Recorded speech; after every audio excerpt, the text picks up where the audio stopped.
नमस्कार दोस्तों।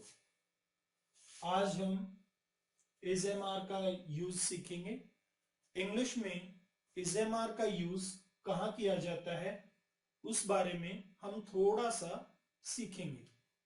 हम इसके बारे में इजेमआर के बारे में जो प्रयोग यहाँ सीख रहे हैं वो प्रयोग इजेमआर को मेन वर्ब के रूप में यूज करने के बारे में है, ना कि डेप्थ में। Just as we use is am are in continuous tenses also, we use ismr in passive also, but we are not going to discuss that thing here.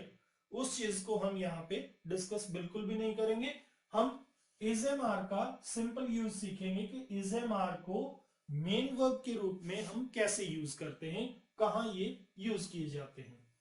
चलिए सबसे पहले बात करते हैं कि ismr यूज कब होते हैं। when there is no action.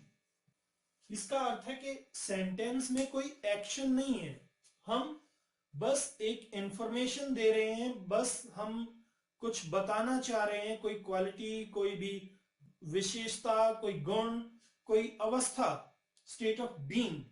जब हम ये चीजें बताना चाहते हैं तो हम प्रेजेंट के लिए, अगर हम प्रेजेंट की किसी क्वालिटी की बात कर रहे हैं, अगर हम प्रेजेंट में किसी अवस्था की बात कर रहे हैं, तो हम इज एम आर का यूज करते हैं।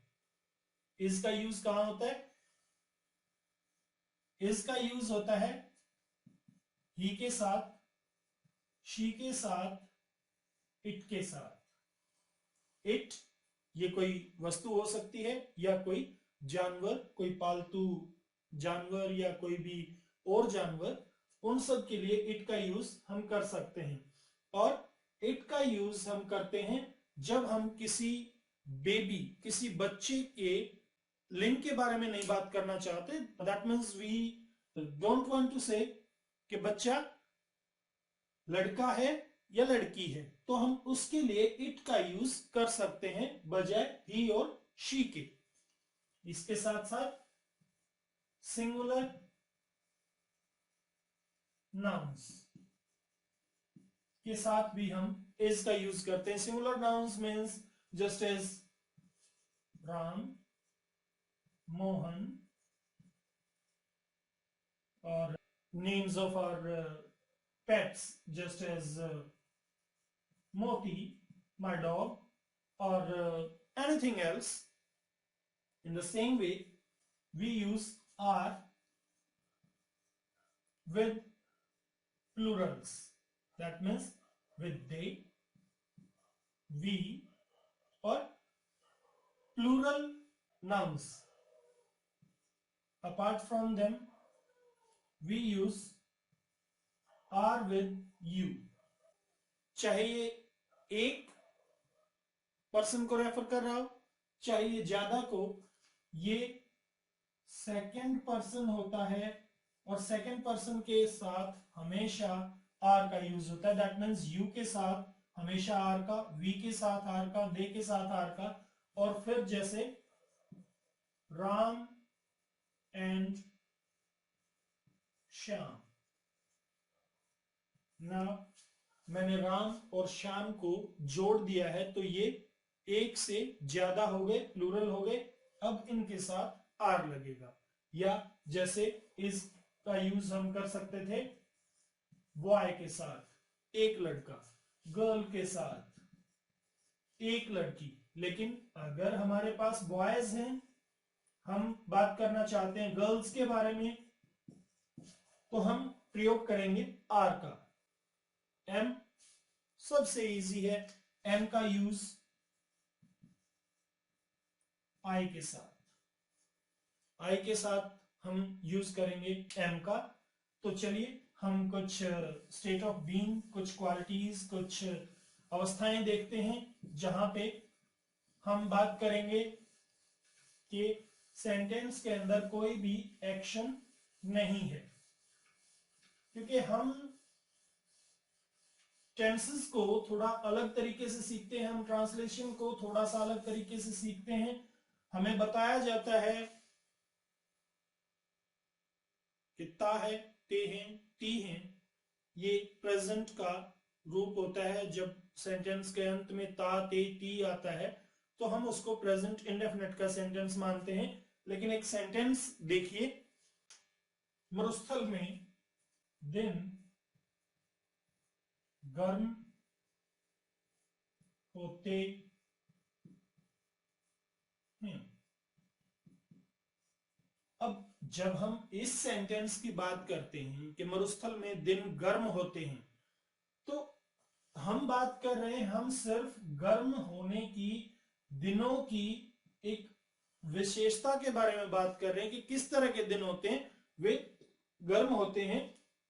इसलिए हम इस सेंटेंस को प्रेजेंट इंडेफिनिट के रूल से ट्रांसलेट नहीं कर सकते। इसमें सिर्फ इज एम आर का ही यूज होगा। तो हम इसको ट्रांसलेट करते हैं डेज। डेज क्या है? प्लूरल है, तो इसके साथ क्या लगेगा? Are. Days are hot in desert. दूसरा तरीका है there are hot days in desert, लेकिन दोनों ही अवस्थाओं में लगेगा आर ही, कोई भी दूसरी एक्शन वर्ब यहां पर प्रयोग नहीं हो। तो चलिए इसी तरह से हम कुछ और विशेषताएं देखते हैं। हम इसका यूज सीखेंगे पहले। He is a good student, he is a bad student. लेकिन अगर हम सिर्फ किसी क्वालिटी के बारे में, सिर्फ किसी एक पर्टिकुलर गुण के बारे में बात करना चाहते हैं तो हम कह सकते हैं ही इज फैट, वह मोटा है। ही इज थिन, वह पतला है। शी इज स्लिम, वह दुबली पतली है। शी इज फैट, वह मोटी है। तो अगर हम किसी भी इंसान की विशेषताओं के बारे में बात करना चाहते हैं या किसी चीज की कोई विशेषता हम बताना चाहते हैं, जैसे मान लो कोई चीज गर्म है तो हम कहेंगे इट इज हॉट। जैसे टी एक चीज है, सिंगुलर है, T is hot. Water is cold, or it can be hot also.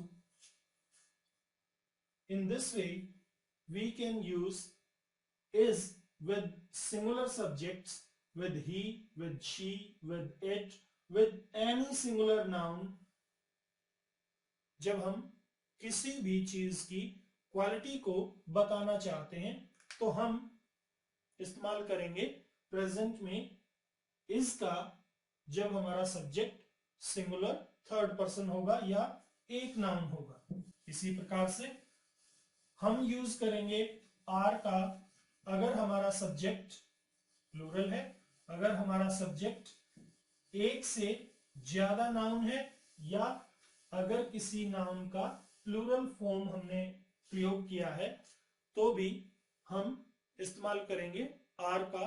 और अगर हमारा सब्जेक्ट यू है, चाहे वो एक पर्सन को रेफर करता है चाहे वो ज्यादा को रेफर करता है, यू के साथ हमेशा ही आर का प्रयोग होगा।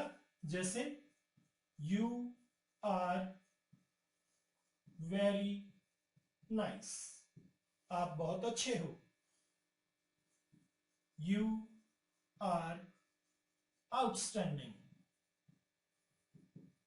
आपका कोई मुकाबला ही नहीं है।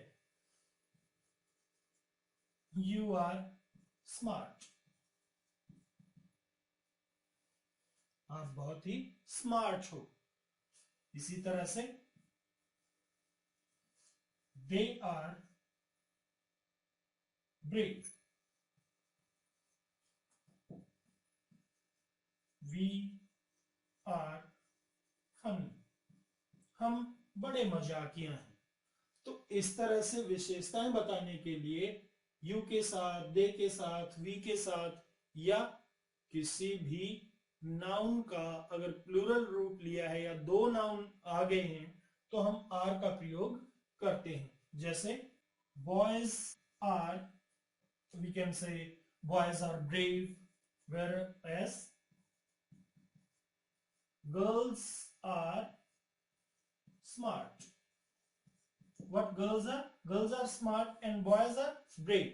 Means मैं यहां बॉयज की एक क्वालिटी बता रहा हूं, गर्ल्स की एक क्वालिटी बता रहा हूं, तो मैंने इस्तेमाल किया आर का। इसी तरह से मैं अपनी अगर क्वालिटी बताऊं तो ऑब्वियसली मुझे देखने से लग रहा होगा आई एम फैट, मोटा हूं, मैं मोटा हूं। I am weak, I am thin, मैं दुबला हूं, पतला हूं।